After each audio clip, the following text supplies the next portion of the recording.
So before I get started, how you doing? How's everybody? All right? Good, good. Glad to see you. Glad to see you. Glad to hear your voices. It's always good to come home, look family in the face. Old boy's doing pretty good, Got a little hitch in my giddy up, but I'm making it. Don't kick as high as I used to, but I'm kicking, right? There you go. There you go. Today, we're going to discuss the hardening of men's hearts. If you look around at things that occur today, especially when we look at the news and we read the newspapers, all we see is this undespicable violence. That's all we see. We see death, murder, destruction. That's all we see.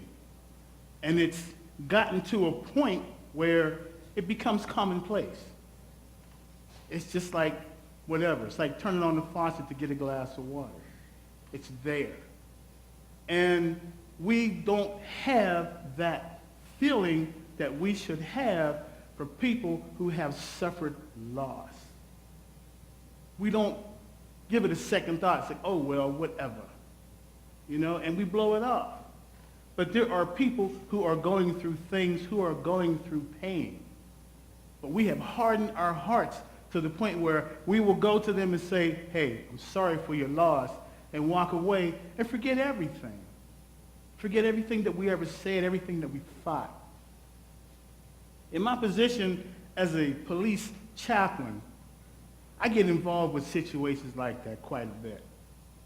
And it becomes difficult at a time, at certain times, to be able to communicate with people because it becomes commonplace. And it's hard. It's very hard to deal with. Now, the last time that I had to deal with that was when, if you all heard on the news about the little girl that shot herself when she was with her mother at her boyfriend's house. And I'm sitting at home with my feet up on the couch, minding my business, and I get a call on the phone that we need you. Okay, where am I going? I'm going to headquarters on the north side. What's up? We'll tell you about it when you get there. I walk into this building, and there's all these people standing around. I just walk in and I look, what's going on here? So I see my chief chaplain. He comes down and he tells me, he said, well, this is the family of the little girl that just got murdered, just got killed accidentally. And right now, they're questioning the girlfriend, the girl's mother and her boyfriend as to what went down. Now you have them upstairs with the detectives.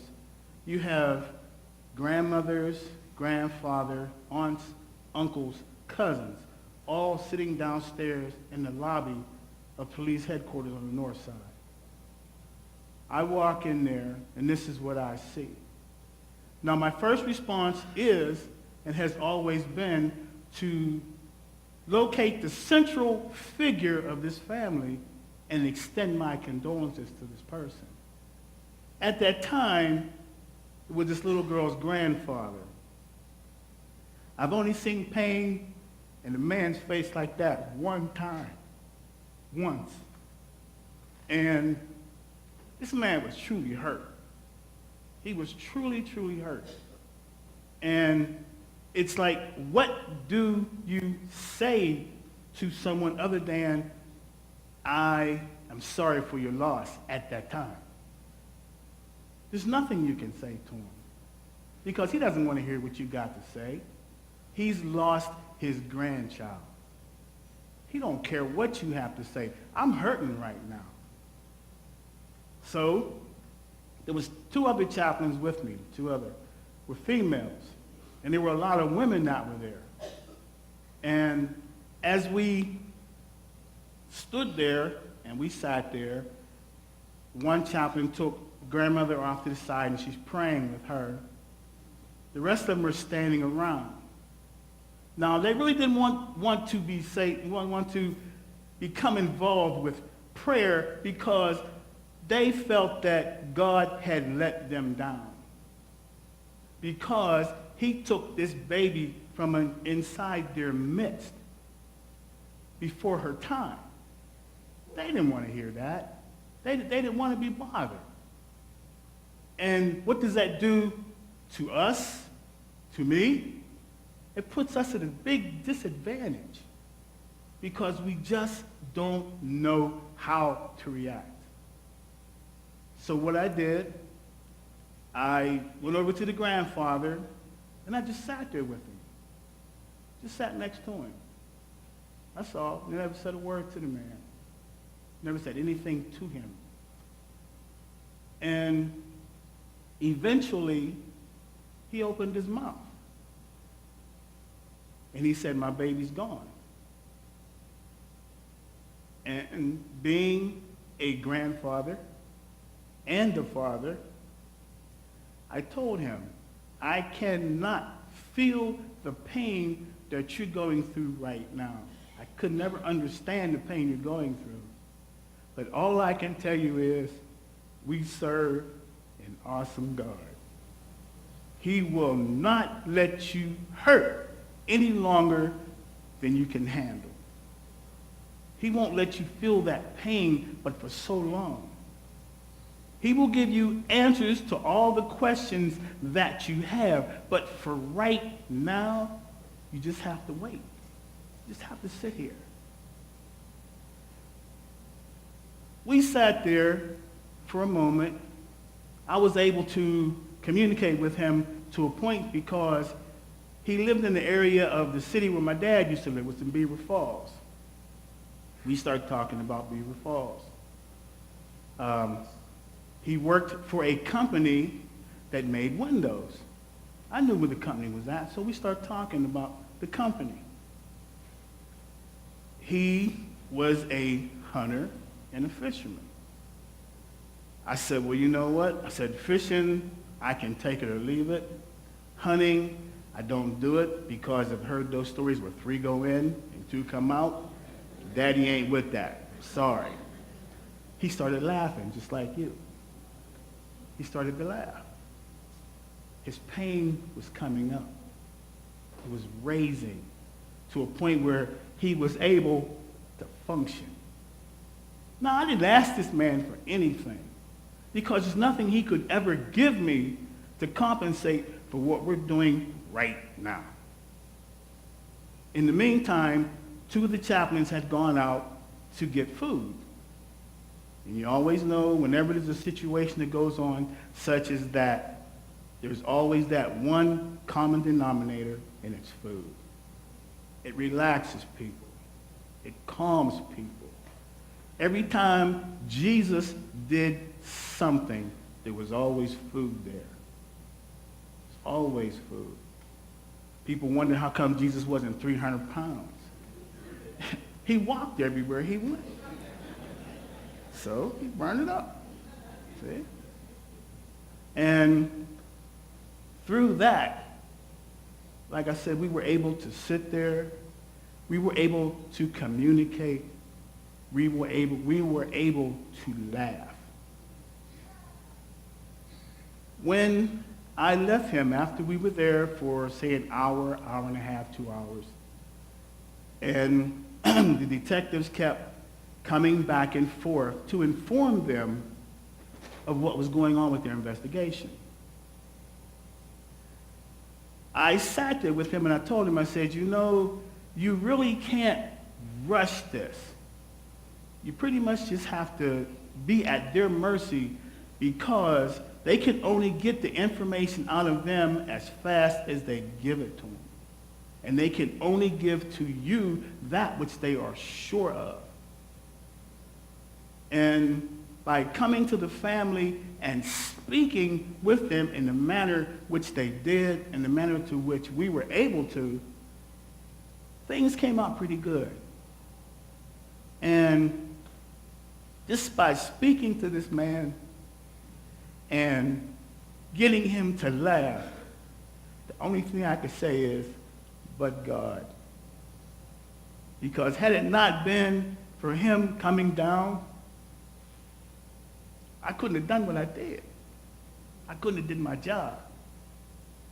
And in doing my job the way that I do and learning to do things the way that I do, it has enabled me to be beneficial to those to whom I come around, those to whom I associate with.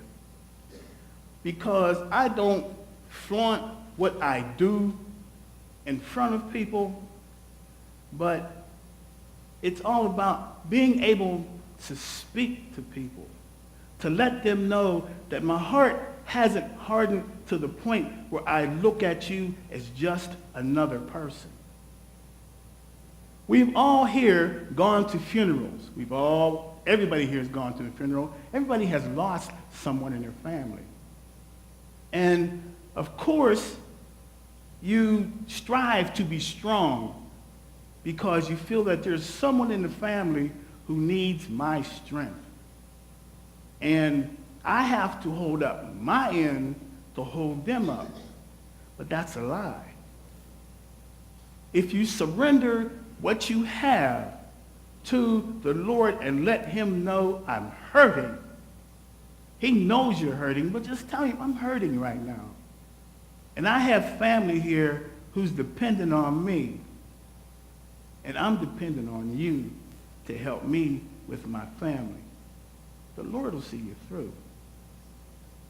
But we have to be able to overcome the stigmatism of having a hardened heart.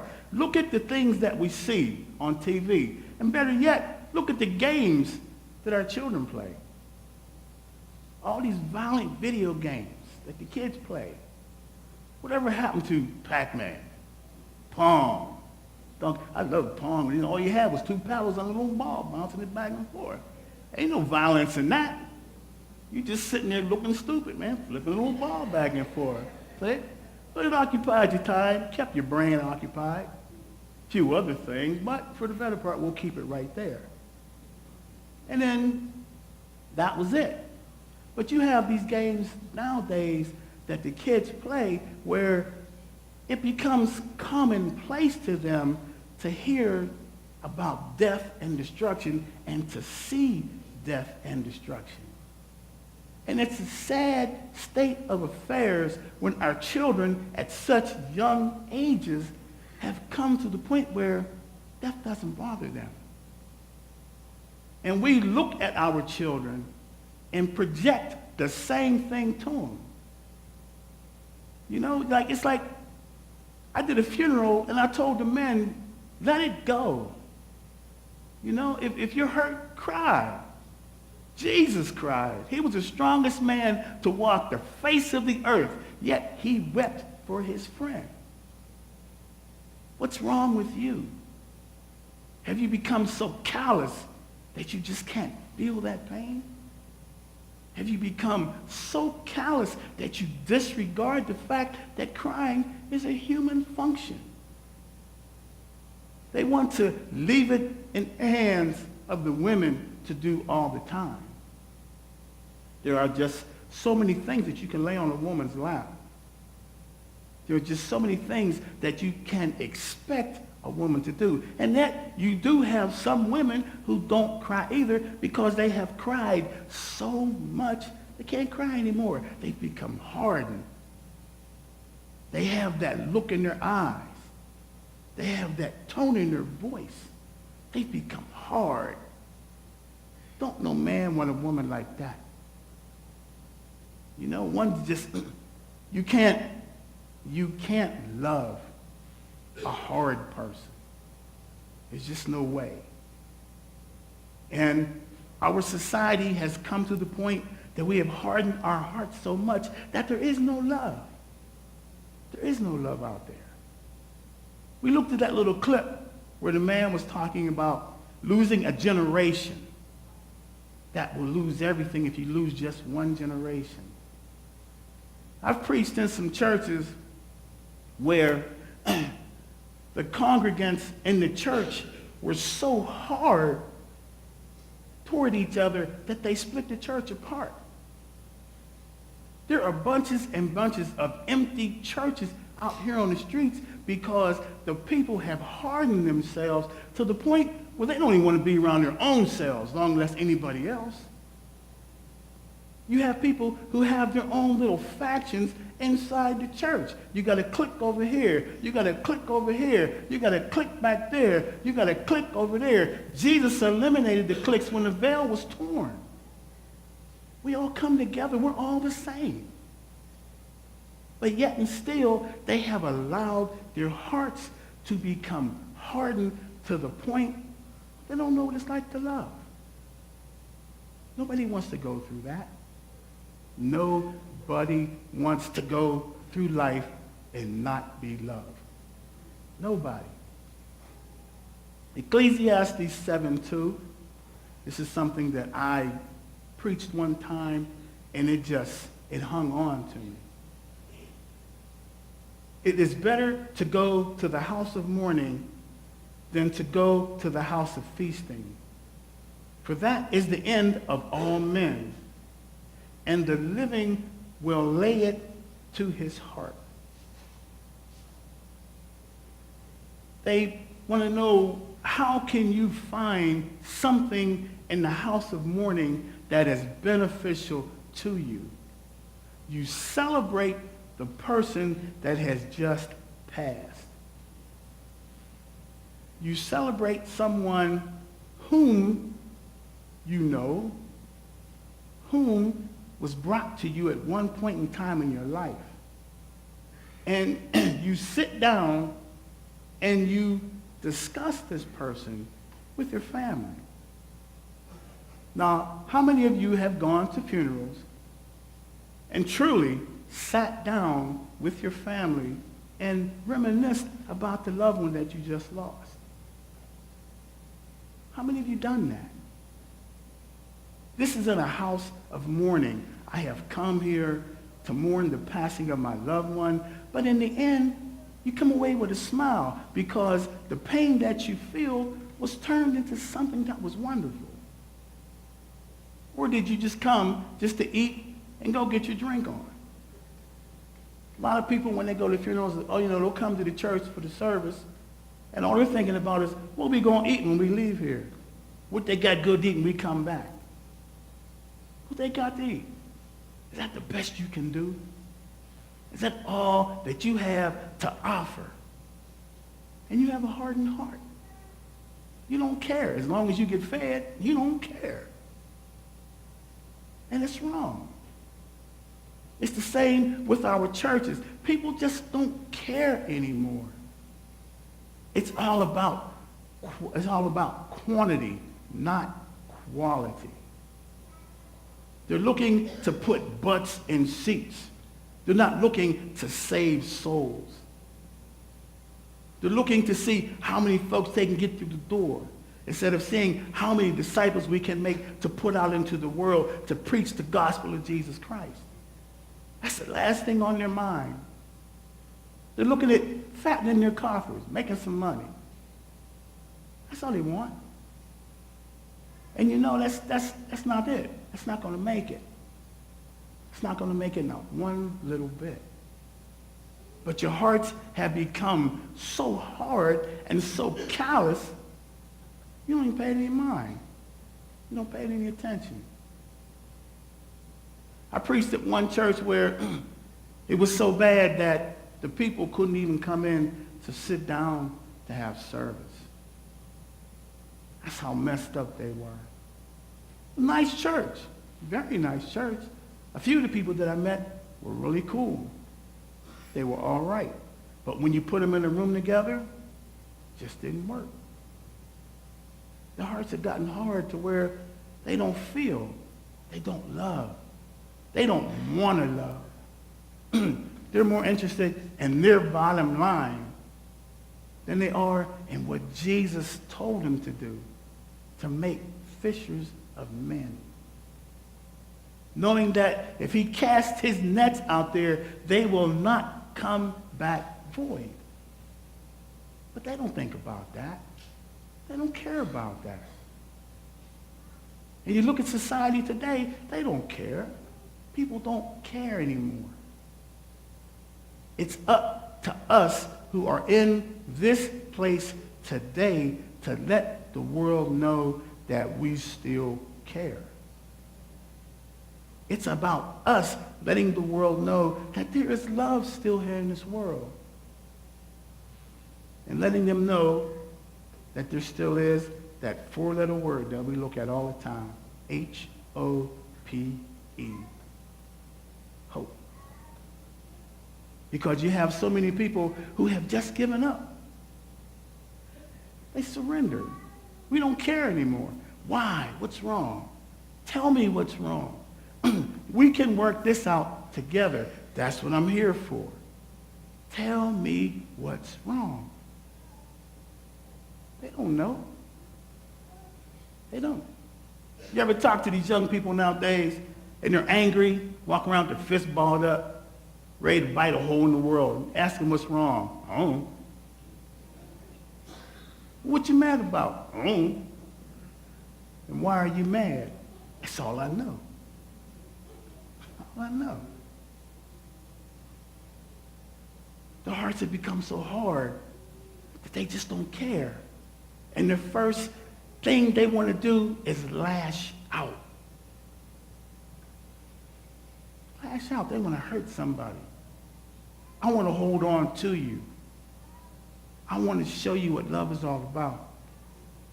I want to teach you that which you need to know. All these young men and these young women are having babies. They're raising their babies up in a world that is hard, that is cold, that is callous. When these babies come into the world, grandparents, we all say, oh, that's so nice. The baby's so pretty. And that's it. You should be on your knees praying and crying before the Lord. Please turn this world around before my child grows up to understand what's going on. They're coming into a world that's hard and cold. There's nothing worse than to take away the childhood of a baby. And you see it all the time. Look at the parents and the grandparents that are doing drugs in front of the grandkids. NOD. What does that do to that child that's seen that happen? All they know is grandma or granddad got sick. But they don't know why. They don't understand. And mom and dad don't understand how to explain it to the children what's going on. They look at it as, whatever. They nod it off. They hit him with some Narcan. They'll be all right in a couple of hours. And it's done. But you're forgetting one of the biggest factors that's going on right now. That baby is sliding and hasn't the faintest idea what's going on. And this is what we do. We just blow them off. We let it go. We've gotten so hard and so callous that the world just cannot deal anymore. They don't come into the churches because they can do the same things in the churches that they do on the street. So why come in here? Oh, it's just a way of organizing the crap that you do on the street. And here, it's organized. But it's still crap. Plain as simple as that. And we have those who condone this because they want to get butts in seats. They want to get their little change in their tray when they pass it down the aisle. Quantity, not quality, is what they're doing. Now, my intent today was not to come here and to beat you down. Because, see, the beating doesn't just go from the pulpit to the pews. It goes from the pews to the pulpit and beyond.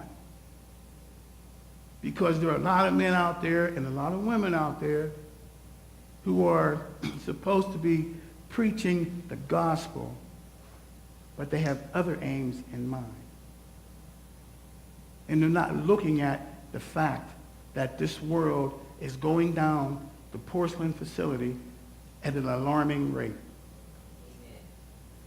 And I'm pretty sure you all know what porcelain facility I'm talking about. Okay? You know what's going on. You know what's going on. And everybody sits there and they wonder, well, what can I do? What can I do? I'm just one person. Jesus was just one man. And look what he did. And his impact has been felt for thousands of years. And he was just one man. Imagine if this room full of people right now all came together and had a monstrous time of prayer and praise and worship. Genuinely, not just coming to serve with lip service, but genuinely come together in praise. When they have the Man Up Conference, which is in Cranberry this year, last year, when they had that conference, they had 1,500 men in one location, praising and worshiping. Nobody was ashamed. Nobody hid it. Everybody was out there. Why? Because we had a goal in mind. We were to be out here to let the world know that we are mad as hell and we're not going to take it anymore. If my use of the word hell offends anybody, I'm sorry. But hey, truth is a light. You know? And we did it. This year, they have sold upwards of 775 tickets so far. And these are men from all different churches, all races, all ages, all come together with one common goal: to pray for our city, to pray for our town, and most importantly, to pray for our families. I want to love you. I want to hold you. I want to enjoy you. I want to see you grow. I want to see you blossom. But I can't come to you and hold on to you if you're so hard that you reject me. I'll keep trying, though. I'm not going to walk away. I'll keep trying. Jesus kept trying. He never walked away. His disciples kept trying. They never walked away. But I'll be there. When all is said and done and the dust clears, I'll be there. Why? Because I see in you something that needs to be done. And that is to soften your heart. To take that hardness away from you. To open your eyes up to see that this isn't all it's about. This isn't all that's left in the world. When you cut away all the garbage and all the trash and all the stupidity, there's some good in the world. There's something good out there. But it's up to us as a body of saints to let the world know what's going on. It's up to us to open their eyes and their hearts. Soften those hearts. There's nothing worse than having a hard heart. Nothing worse. People want to know how come they're sick, how come they're beat down. It's because you're evil. You're nasty. Y'all know it. You know, evil, nasty. What you got to be nasty about? Oh, you know, come on. In closing, I want to leave you with some more scripture that has taken hold upon me. It comes from the book of Jeremiah, chapter 18, verses 11 and 12. Now therefore go to, speak to the men of Judah and to the inhabitants of Jerusalem, saying, Thus saith the Lord, Behold, I frame evil against you and devise a device against you. Return ye now every one from his evil way, and make your ways and your doing good. And they said, There is no hope, but we will walk after our own devices, and we will everyone do the imaginations of his heart. They're hung up in the things that they're doing, and they know they're wrong, but they don't know any other way. They have no idea what's going on. But all they know is they're doing something, but they don't know what it is they're doing. And here we are, a room full of saints that know what's going on. But we're so hung up and being hooked up in our own little evil, petty stuff that we don't have what it takes to help these people through. We're all hemmed up in our own little private world. We have our clip here, our click here, our click here, our click here, and our click here. And if you think I'm lying, when service is over, go outside and see what happens outside. Everybody migrates to their own little, shall we say, watering hole. No, it's not, there's nothing wrong. There's nothing wrong with having friends. There's nothing wrong with just spending time with your friends. But you know there's more in this church than just your friends. You know, flip-flop from one side of the room to the other. Say hi to somebody. Shake a hand, make a friend. It ain't about you got to take them out and buy them dinner or buy them a car or a house or nothing like that there, you know. But shake a hand, make a friend.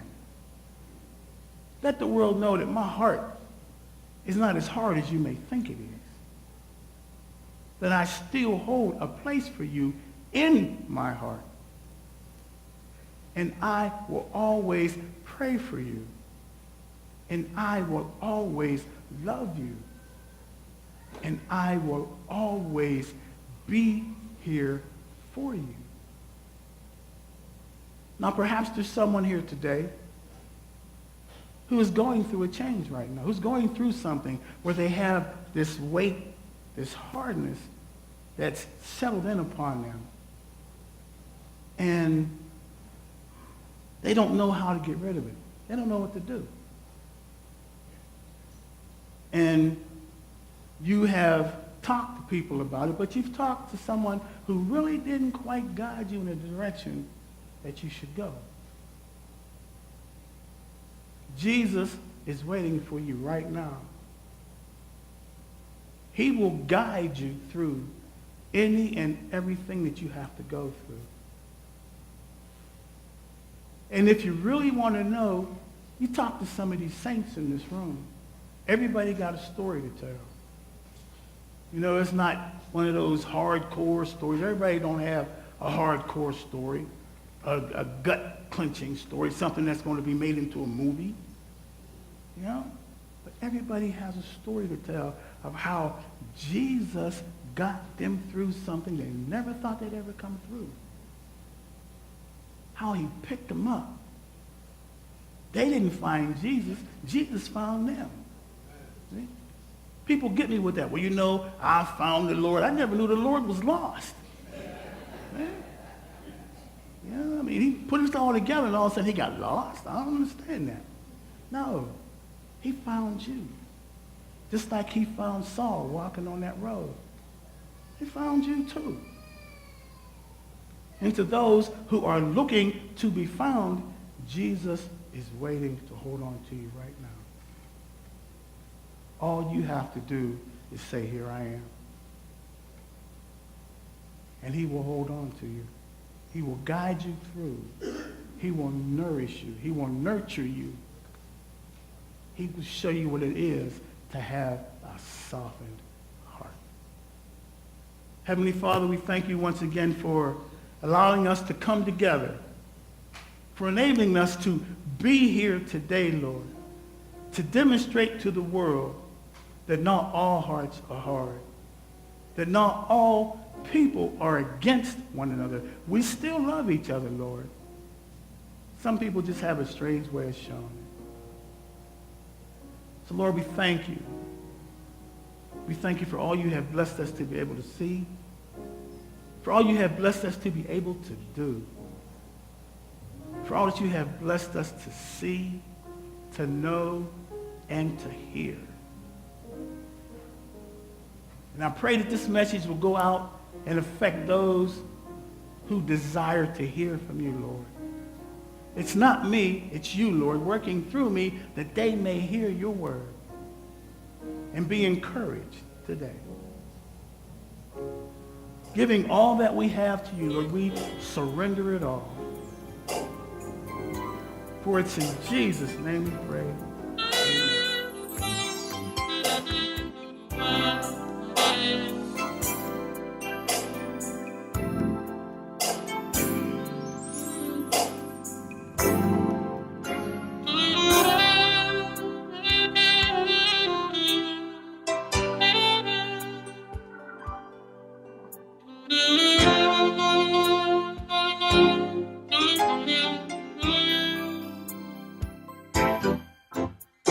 Amen.